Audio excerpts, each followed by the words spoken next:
Internet insoniyatning eng buyuk kashfiyotlaridan biri. U masofalarni yo'q qildi. Insonlar o'rtasidagi aloqani yangi bosqichga olib chiqdi. Ilm, fan, ta'lim, madaniyat va axborot olamiga keng yo'l ochdi.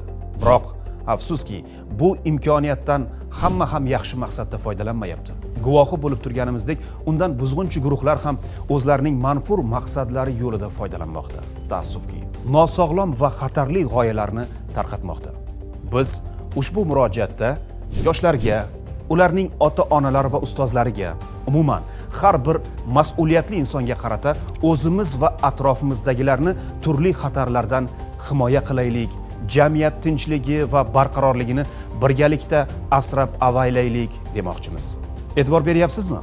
Oxirgi paytlarda ijtimoiy tarmoqlarda asosan yoshlar ba'zan bilib, ba'zida bilmasdan ana shunday vayronkor g'oyalar ta'siriga tushib qolayotgan aks etgan kontentlarga tez-tez ko'zimiz tushmoqda. Hatto xato qilganini tushunib yetgach, afsus nadomat qilib ko'z yosh to'kayotganiga ham guvoh bo'lmoqdamiz. Nahotki shularni ko'rib ham farzandlarimizning aldanishiga jim qarab tursak? Yo'q, masalaga yuzaki yondashib bo'lmaydi.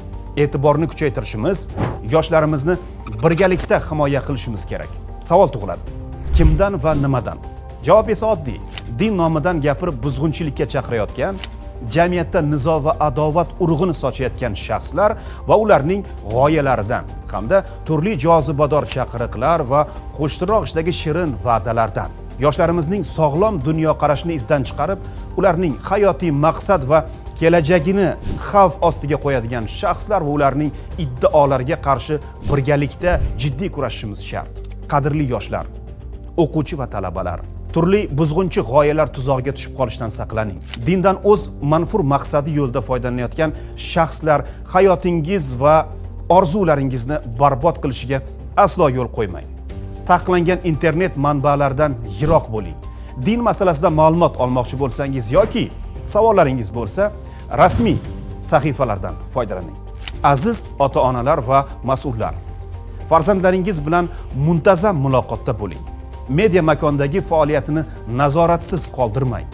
Ularni eshiting. Tushunmaganini tushuntiring. Agar bugun biz ularni eshitmasak, ertaga ular bizni eshitmaydi. Bugun ularni ilm, ma'rifatga, kasb, hunar va sportga yetaklamasak, buzg'unchilar albatta o'z yo'li tomon yetaklaydi. Zero farzandlarimiz ongini turli xatarlar va buzg'unchi g'oyalardan himoya qilish barchamizning burchimiz hisoblanadi. Unutmang, onlayn makondagi hushyorlik real hayotdagi xavfsizlikning kafolatidir.